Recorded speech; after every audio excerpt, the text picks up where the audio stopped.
进献，臣弟借花献佛，恭祝陛下万岁，龙体圣安。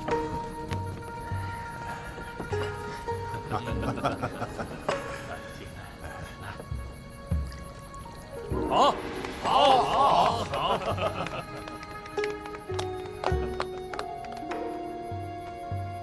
这样的宴席着实让人烦闷。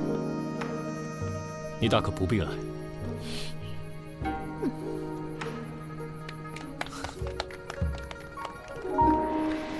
陛下，臣弟已命人将太岁给您取来，还请稍后。今夜正是客，一切听主人吩咐。陛下说笑了。王爷，王爷，王爷，尹飞白，干什么慌慌张张的？什么事啊？不必惊慌，慢慢说。是陛下，王爷，张夫人她，张夫人又怎么了？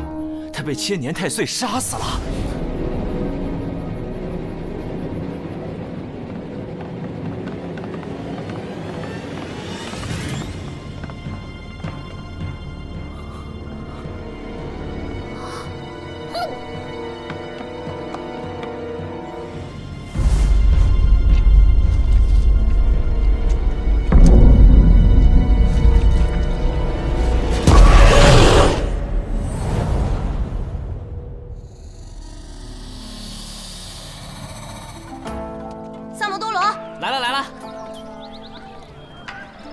说吧，我家那口子最近有没有和那个小骚货来这吃饭5文钱包打听。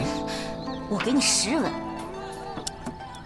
之前来吃过一碗面。什么？这个臭不要脸的，死心不改！看老爷回去怎么收拾他！我觉得这事儿啊，你也别太往心里去。男人嘛，谁还不会有点死老外，嫌最近日子过得太舒坦了是不是啊？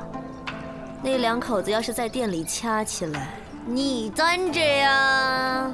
三毛，哎呦，我的炮爷，您今儿怎么有功夫亲自来视察呀？我告诉你，别想躲，老娘跟你没完！吴王府昨晚设宴，老大和子苏都受邀了。什么宴会？有个叫阿史那都的突厥王子送了吴王一个千年太岁。哦，这个吴王呢，就想献给陛下，没想到王府侧室夫人横死，结果呢，就把我老大生生搁里头了。说是那侧室夫人被太岁所杀，你们说邪门不？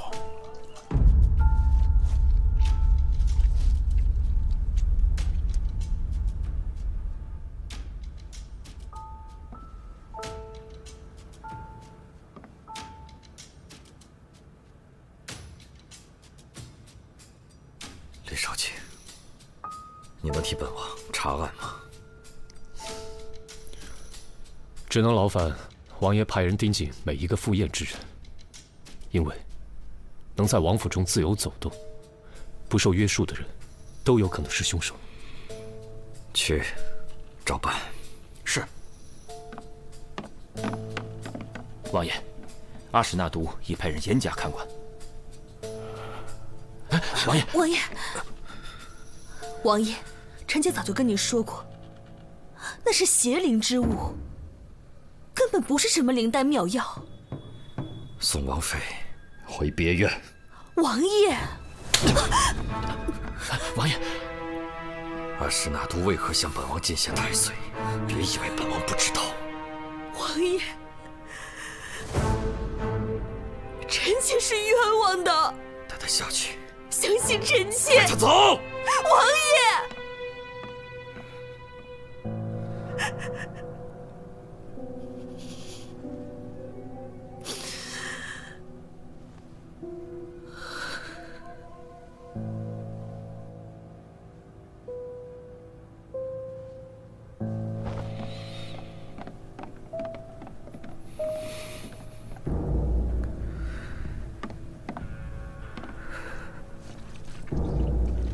李少卿，这件案子就拜托你了。飞白，他会协助你们的。是，下官定当竭尽所能。本王先回了。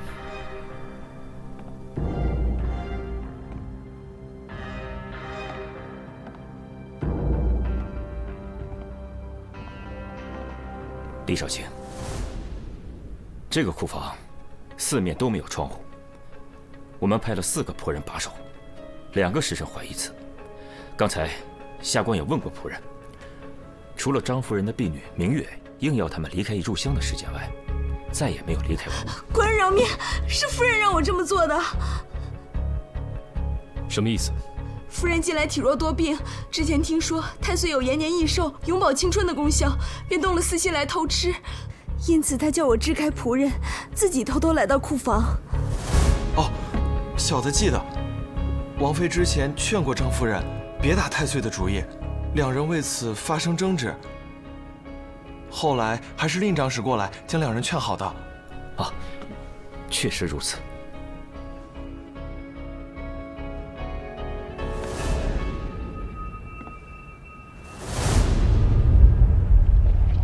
保护好现场，将尸体送往大理寺。啊，是。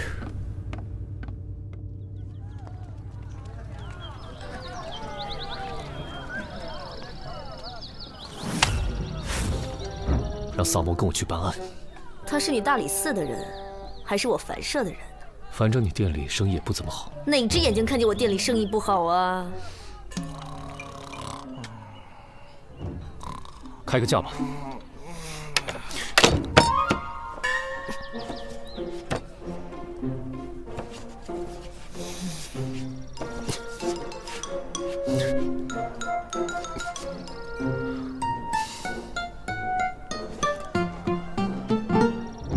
我这个月的俸禄已经花完了，等这个月过了再付款。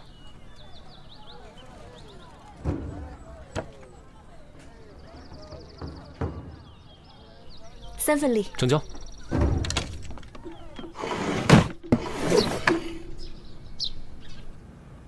哟，大仵作，吃饭呢？一块儿吃啊。行吧。哎，这什么？水蛭啊。你从哪儿来的？从张夫人鼻子和下体取出来的。要不要加点酱汁当刺身吃？谭少燕，你现在口味越来越重啊。那个，对了，那个尸体验的怎么样了？老大问。我已经验过了，死亡时间是在昨晚的戌时左右。死因呢？应该是被击晕之后，大量的水蛭同时叮咬，造成失血过多而亡的。从这个创面的数量上来看，应该有上千条之多。但是，这些水蛭有点奇怪，叮咬的都是血脉密布之处。哦，这些小家伙还挺凶残啊！哎，那个死者是什么时候被发现的20时。我能看一眼尸体吗？随便。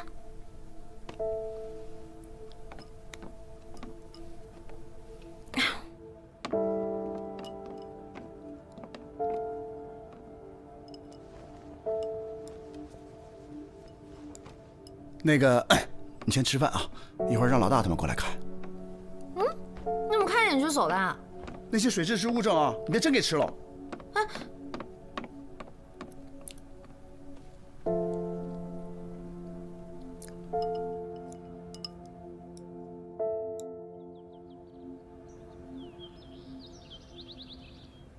王爷，听说当天宴会开始前，您与令长史独处了1个时辰。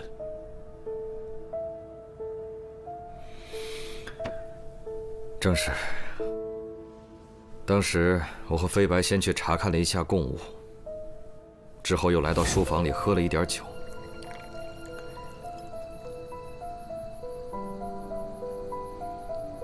谁知道本王困意上来，便让飞白看着时辰，小憩了1刻钟。王爷是什么时候睡的？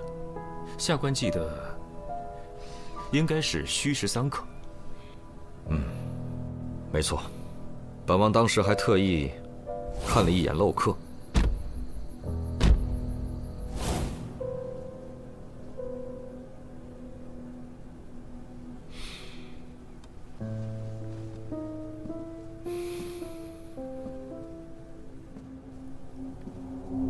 此事还烦请李少卿不要在朝中宣扬。请王爷放心。那就好，辛苦各位了。本王还得处理一下张夫人的事，暂且失陪了。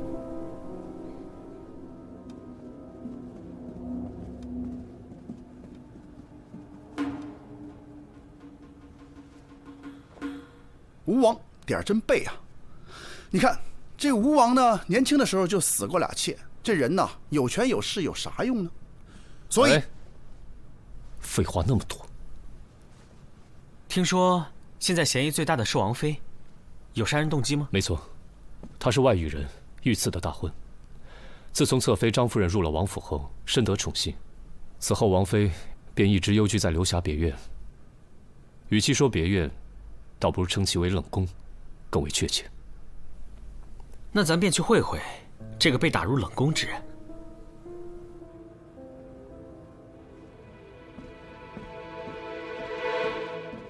李少卿，请恕素衣瞒报之罪。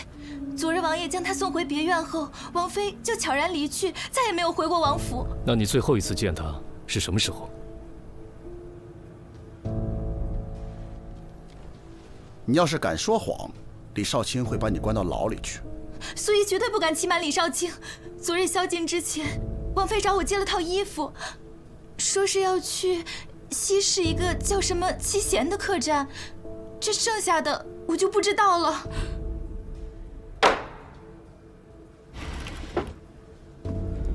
那女子和一个突厥男人在房中大吵大闹，折腾了一晚上。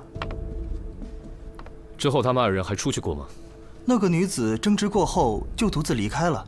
那个突厥人好像叫阿史那都。我求你不要再缠着我了。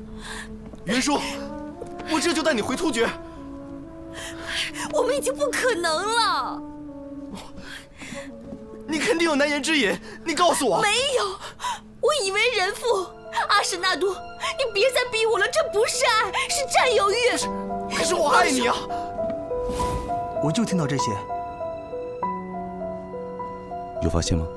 没什么有用的东西留下。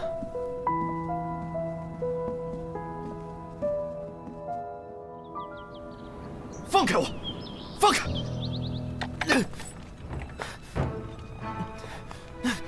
本王是被冤枉的。本王没有杀人。没问你话的时候不能开口。案发后，王妃换了婢女的衣服前去找过你。没错。她为何要去找你？我和云舒多年前就已经相识了，而且早在她被你们皇帝赐婚之前，我们就已经私定终身了。在七贤客栈，我想让她跟我走，可是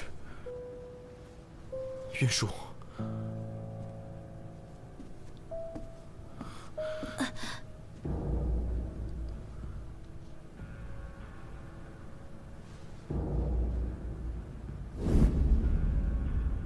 那日王妃去过七贤客栈后就失踪了，你知道她在哪里吗？她不见了。难道不是你伙同王妃一起杀了张夫人吗？那个什么张夫人，我见都没见过，我为什么要杀她？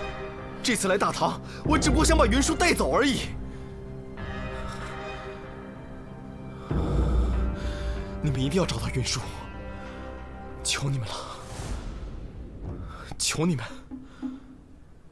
把他押下去吧。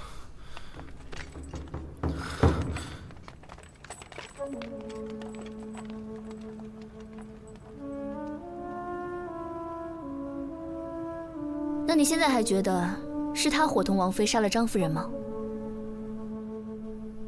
难说。你审不出，我接着审吧。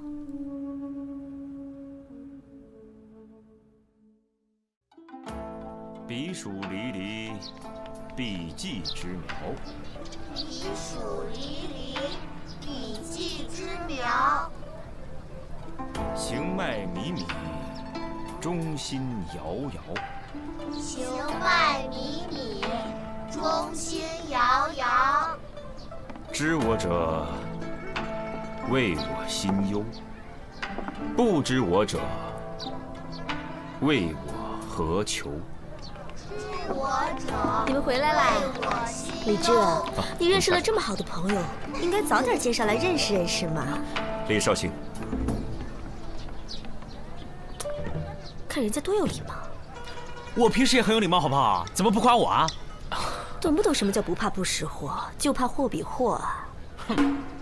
哎，别说，你们真的很有共同之处。哪里？口味重啊？因为喝茶也要加很多盐啊。好了好了，我去给你们准备些膳食。哎，萨摩。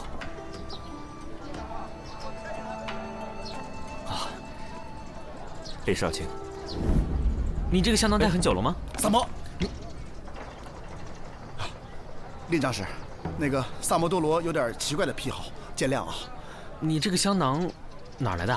这个香囊是我在西市胡商那儿胡乱买的，这个里面的药物可招虫子了，建议你不要再带了。是吗？来给我。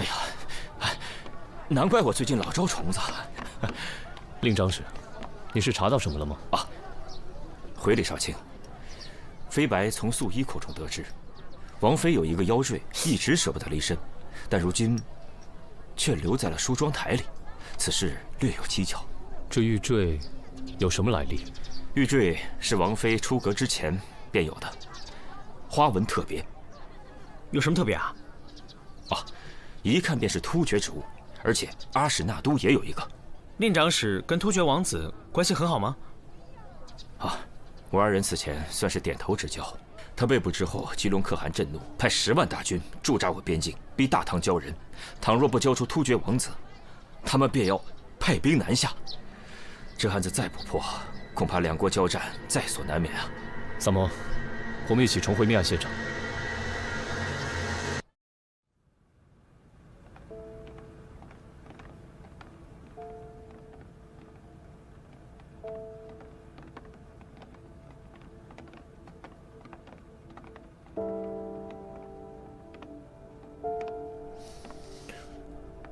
当晚，除了在府内其他地方的几个小厮没有出现以外，其他与张夫人密切来往的人，都有不在场的证明。李少卿，当晚值守的几个仆人都带过来了。你们几个一会儿好好回答几位官人的问题。是。当晚，除了张夫人的婢女明月叫你们出去，你们再也没离开过。是的。那天晚上可有什么异常？没有什么异常，只是确实听到了什么东西被打翻的声音。当时小人还以为进贼了呢。我们过去查看，发现对面杂物间的窗户破了个大洞。那张夫人是什么时候离开的？不知道。到对面杂物间看看。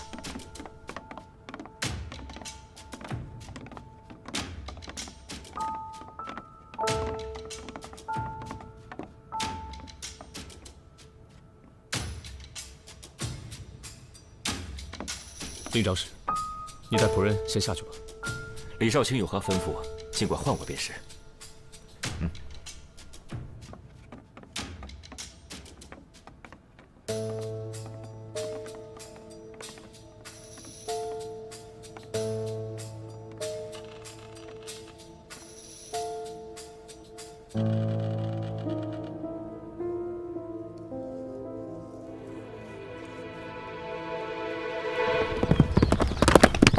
慢点儿，别摔着啊！提审时，阿史那都亲口承认，曾在长安附近置屋，以便与王妃幽会。看来，就是这里了。子苏，一会儿这样啊，一会儿我数1、2、3，我一踹门你就冲进去啊！哎，凭什么是我先冲进去啊？那这样啊，我数1、2、3，你推门，我冲进去。预备，1。哎！别进来！怎么了？那个吴王妃死了。啊！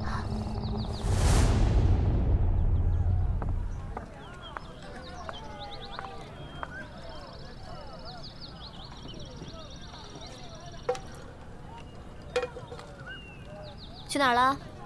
查案。紫苏和3炮托人带了个口信。说他们在一个叫什么的地方发现了吴王妃的尸体。有详细位置吗？地图。给我。这种钱你也赚？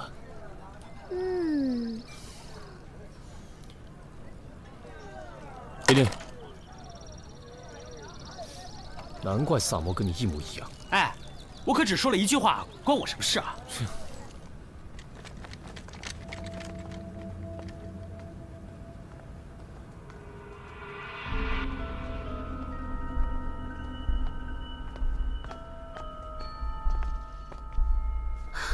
死者死前曾被绑在了椅子上，导致手腕、脚腕处有紫色的淤青。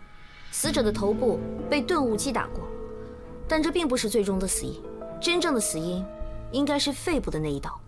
刀口形状奇特，像是某种抑郁病人所致。能知道这个小屋的人，一定是对阿史那都和王妃都异常熟悉的人。能在吴王府中杀害张夫人，而又绑走王妃的，必定是对这二人十分熟悉的人。我觉得你想到的跟我想到的是同一个人。对，但是问题，他是怎么做到的？杀人动机又是什么呢？我总觉得哪儿不对，可是哪儿不对呢？我们只能再去趟吴王府，但愿能赶在证据被毁之前找到。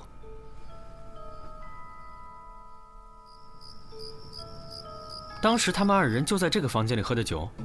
没错。中途可否有人离开过？并没有，除非他二人串通，制造假的不在场证明。哎，你们看，这吴王就是财大气粗啊，这漏客都是用酒做的。喏。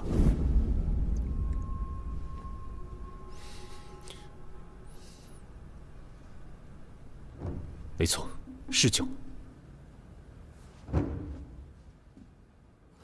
大理寺查案。几日前，吴王府参加夜宴的官员，是不是你们驿站负责接送的？正是。你可记得当夜发生过什么不寻常的事吗？当然记得了。记得当日一位官员差人把马匹送回来的时候，身上竟然有好些个水蛭。你确定是水蛭？小人比谁都心疼这些马儿。那位官人是不是在宴会上偷偷将小坠儿弃沟里去了？送回来时，马身上钉了好多水蛭，个个又肥又大的，真是心疼死我了。哎，是哪一位官员啊？这个……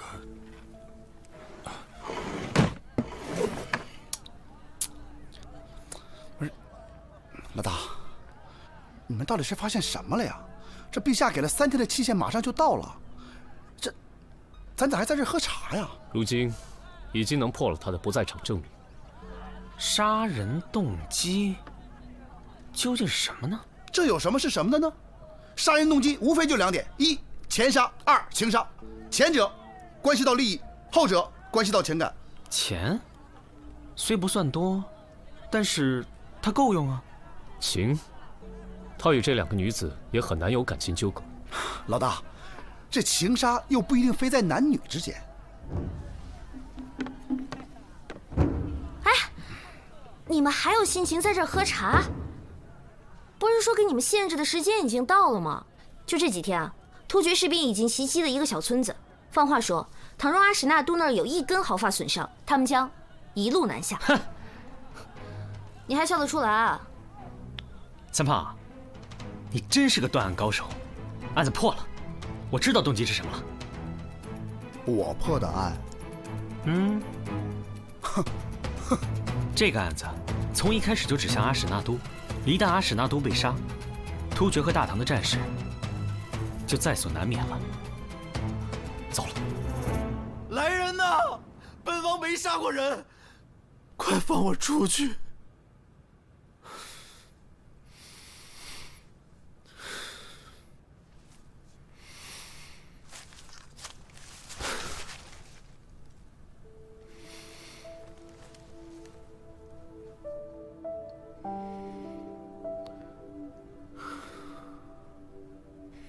云舒，你放心吧，待我从这里出去以后，我就去找你，把你带回突厥。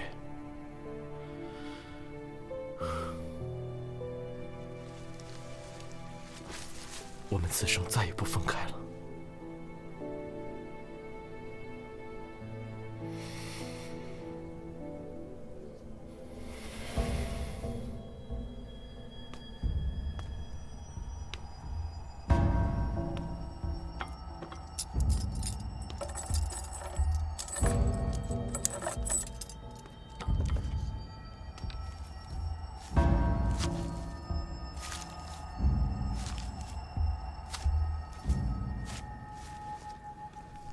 王子，您的饭来了。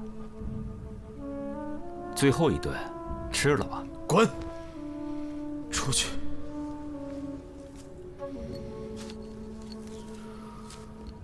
那您喝点水吧。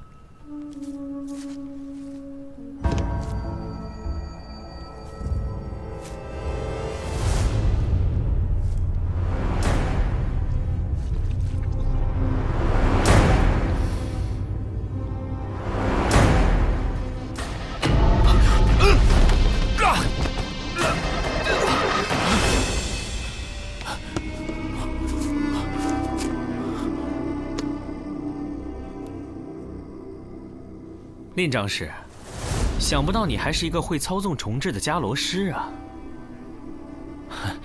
官人，小人不知道你在说什么。还演戏呢？被自己培育的水蛭吸血，感觉很爽吧？你口重，喝茶都放盐，就是为了抵御水蛭吧？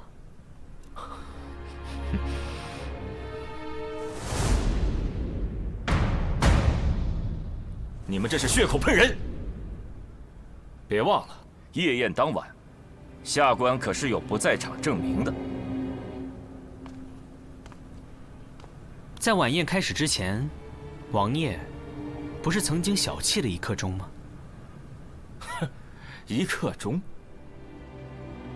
吴王府的书房到仓房的路上，来回便不止1刻钟，我有何时间作案？把东西抬上来吧。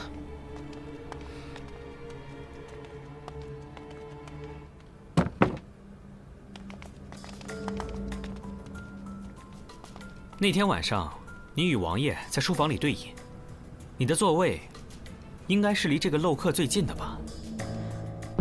你在事先带来的酒里就动了手脚，让王爷昏昏欲睡，主动提出小憩。王爷睡前看到漏客是虚实3刻，睡后看到是4刻，他自然就会以为自己只睡了1刻钟。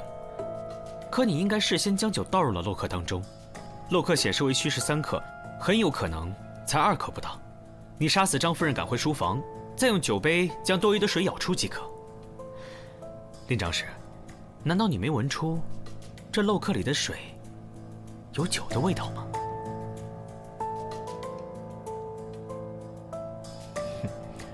我不知道你在胡言乱语些什么。仓房对面的储物间里有个蜡烛制作的岩石机关，丝线的一头绑有重物，时间一到，蜡烛点燃丝线，重物自然就会将窗户打破。我曾经问过吴王妃的仆人，当时也是令长史告诉张夫人这个太岁的奇妙之处吧。而张夫人果然信以为真，以为吃了太岁，她就能够延年益寿、永葆青春。这是世间女子的贪念。你和张夫人约定好了作案的时间和步骤，你先去了对面的杂物间做好机关，然后张夫人命明月将看守支开后，你们便可以趁机潜入库房。当张夫人正欲享用太岁时，你趁机将其杀死。而蜡烛机关触发后，看守自然会跑到对面去查看，这样你就有了逃离现场的时机。负责接送官员的一族也告诉我们，宴会当晚，令长史所乘马车的马上发现了水蛭，而且据他们所见，发现的水蛭十分的肥硕，那是迦兰特有的银编制。这种水蛭需要用人血孵化，吸血极快。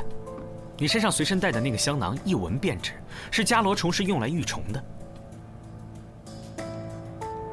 你为了伪造太岁吸血的假象，将夫人打晕之后，便驱使大量的银编制吸张夫人的血，导致张夫人流血过多而亡。说来说去，纯属臆测。我与张夫人平日里素来无冤无仇，我为什么要杀她？你假托太岁杀人，再嫁祸给突厥王子，圣上下令将其收押，如你所愿，突厥必然被激怒而出兵。我推测，吴王妃应该就是看破了你的秘密，才被你残忍的杀害了吧？你说什么？云舒死了？是的，他死在了山谷的那个小屋中。为什么？为什么？告诉我！我那么的相信你！放开！放开！说说吧。王妃无意间发现了我与突厥的密信，我只能暂时囚禁她。王妃，只要你乖乖的待在这儿，我一定不会杀你。我不明白，你为什么要这么做？你明白又如何？你这么做，只会引起大唐和突厥纷争。难道兵连祸结，白骨路易才是你真正想要的吗？长史，令长史，现在收手还来得及。哼，你跟我说这些有何用？我本来就不是大唐的人。那我问你，张妍妍是你杀的吗？那是他自找的。我只是跟他透露了太岁的功效，可是他贪心啊，非要去偷吃才给我机会的。作为复国大计的一环，他必须死。那我呢？啊，对于你而言，我也只是你的一枚棋子，是吗？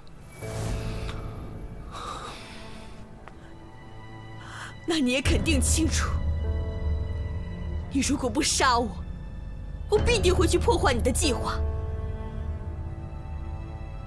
可是我没有选择，我是大唐的子民。王妃，只要你乖乖的待在这里，我绝不会杀你。事成之后，我一定放你走。王妃，放开我！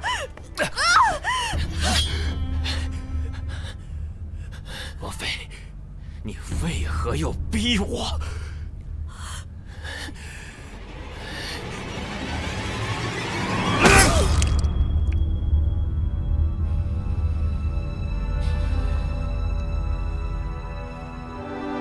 李飞白，你为什么要杀云舒？为什么？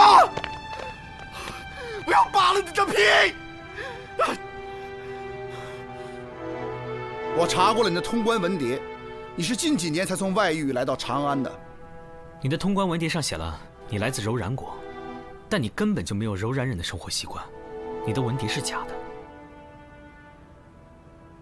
你是迦兰国的人吧？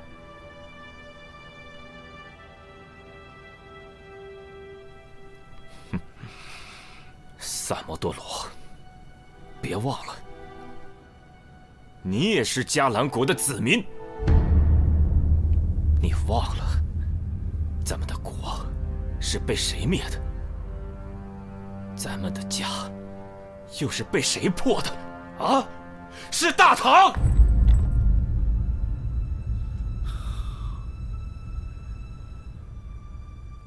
难道你就不想重建迦兰吗？没有国，我们一个个的全都是无主的游魂。唯一能让我活下去的动力，就是重新振兴迦兰国。人早晚都会死的，与其在灭国以后苟且偷生的活着，还不如为复国大业而亡。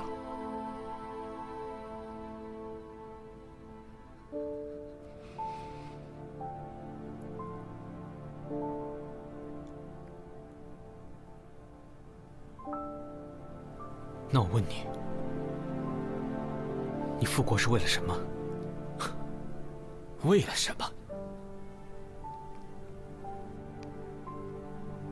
为了迦兰逝去的子民，为了在战火中亡故的大哥和母亲。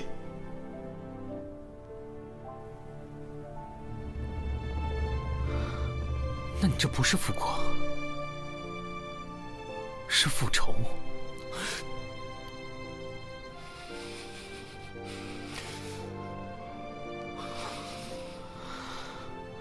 我还记得，我小时候在迦兰过着那种无忧无虑的日子。我也记得，我躲在柴火堆里，眼睁睁地看着我的家人在眼前逐渐消失。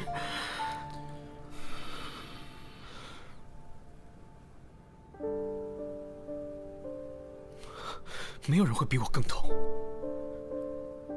也没有人会比我更恨。我常常在想，难道我们因为我们心里的仇恨，难道我们因为我们所谓的复国，就要去杀掉别人的母亲和大哥吗？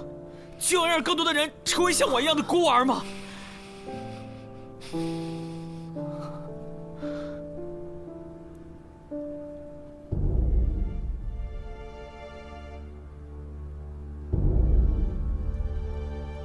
你问我恨吗？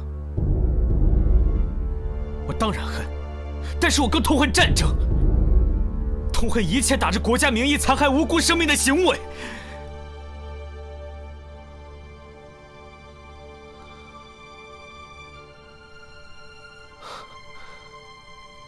林大哥，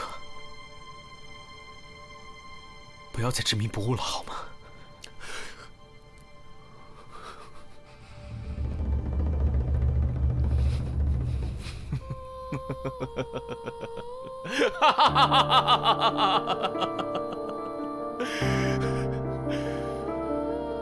不知我者，为我何求？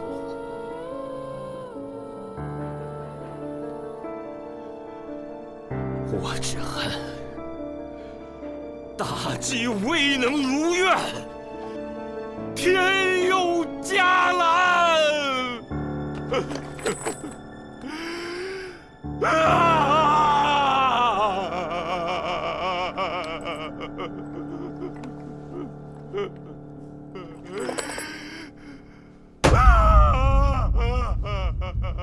拉下去斩了！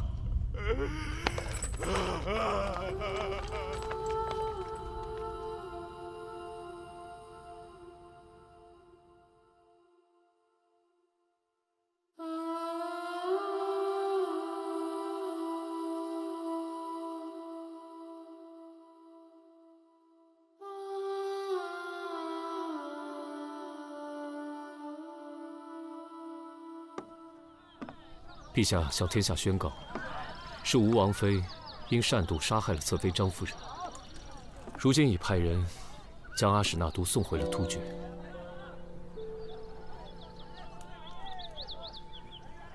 这个事儿就这样结了？也许这样才是最好的结果。也不知那些迦兰移民会不会受到迁怒。哎呀，这个国家早就已经覆灭了。双叶。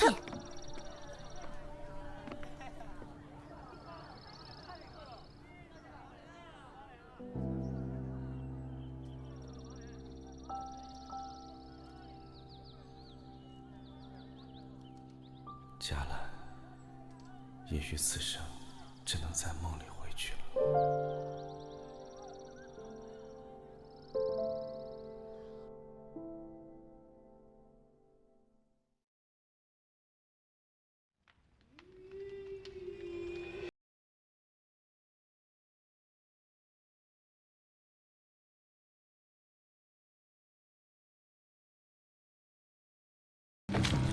启禀国师，令妃白折了，验明正身，即日处斩。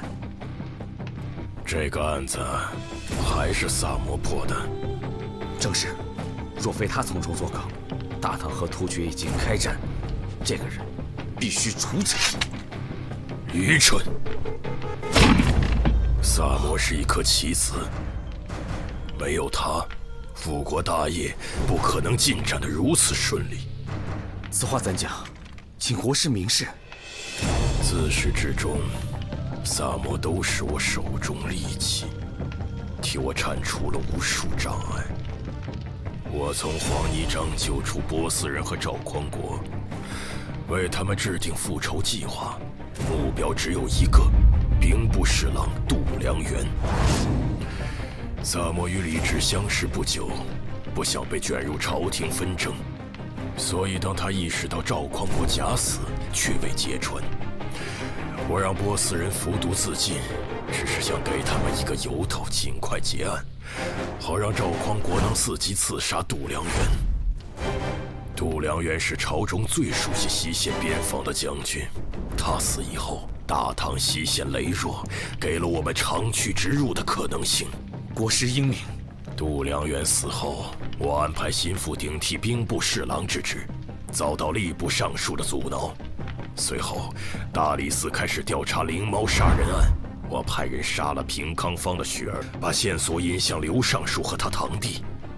调查过程中，大理寺发现刘尚书利用职务之便私通胡氏，索要并报一事。刘尚书被迫辞官。那群毛贼原本下药把人迷晕后实施抢劫，户主醒来后会认为是黑豹所为，没想到之后会内讧杀人。萨摩办案时居然敢服毒，让我意识到他对大理寺那些人产生了信任。李治那一刀没白挨。圣恩寺的僧人都是隋朝投诚的老臣，与李渊交好。新皇登基之后，他们惶惶不可终日。我派去搜寻藏宝图的探子被他们杀了。随后，我在朝中释放消息，让李世民对他们心生疑虑，派大理寺介入调查。案发后，虽然有小僧顶罪，但为了化解皇上的疑虑，他们不得不交出藏宝图，以表投诚之意。那张图在押送过程中已派人临摹，相信很快能找到藏宝之处。苏秀才休妻，在我的诱导下，琪琪对苏秀才下了毒，热毒封喉，窒息之际，用刀切割器官，试图求生，却死于刀伤。赵思南伏法后，他爹赵校尉被牵连，空出武备库的职位，自此，长安的武备库便落入我手。走私军械也正是从这一步开始的。在我的安排下，东水村李正率领村民盗窃金库。案发之后，李正充当了替罪羊，掌管金库的太府司卿被撤职，顶上去的是个庸才，镇不住手下官吏。这个口子一开，朝廷财帛唾手可得。独子惨死，灵堂还魂。在我的诱导下，急于复仇的僧人了凡与杜老太太合谋杀人，被萨摩识破。杜老太太被发配充军，她在长安西南的3000亩山地落入我手，成了我们的驻军点。神头刘芳是我在长安的线人，常年为我提供坊间情报。案发后，萨摩看到了玉佩上的伽罗纹样，开始怀疑刘芳的背景。他居然还记得伽罗圣歌，让我很意外。不是怨灵一案，我为冯玉制定了复仇计划，数名高官死于非命，职位空缺。我方有3个4品以上官员入职，大获全胜。保平谷阴兵过路，孟昭复仇也。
信鸽都落入我手。麻风病与天花一样，都能成为战士的武器。我派蛇师前往不周村，就是为了找到治疗麻风病之法。结案后，麻风病人的衣物、皮屑和那些沙袋蛇卵都落入我手。皮影师与侏儒复仇，涉案高官陆续横死，再次引发了朝堂震荡。结案后，我方有3名5品以上官员入职，自此我在朝中的布局已出现端倪。黑道上走私最盛的，除了咱们，就是东离山庄，但他们有代王做后盾，很难撼动。幸亏有萨摩多罗，我才得以铲除东离公子。此后，东离山庄也落入我手，彻底垄断了走私渠道。林白案是萨摩离我们最近的一次。结案之后，我紧急撤离了长安西南所有驻军，我方损失了6名将士，愿神保佑他们的灵魂安息。城郊那块荒废的菜地有数个菜窖，是我用来临时存放军械的地方。戏班的人经常在此出没，只能想办法除掉了。木商张某手下有数百名能工巧匠，把他除掉，那些工匠为我所用，就能为我军造出最强悍的工程器械。属下明白了。我安排令飞白做局，是想挑动大唐与突厥的战争，可惜败了。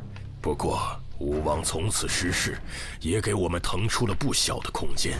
可以说，这些案子在萨摩的协助下，为我方争取了最大利益。国师深谋远虑，属下佩服。只是萨摩天资过人，精明狡慧，总有一天会意识到我们的存在。我做了这么多，就是在等待那一天的到来。毕竟，萨摩是伽罗的王子，也是我王唯一的血脉。灭国时，萨摩还小，不记事，只知道自己是伽蓝的子民。若能复国，继承大统的人也只有他。愿诸神庇佑，让萨摩耶早日觉醒，燃起心中的清凉圣火。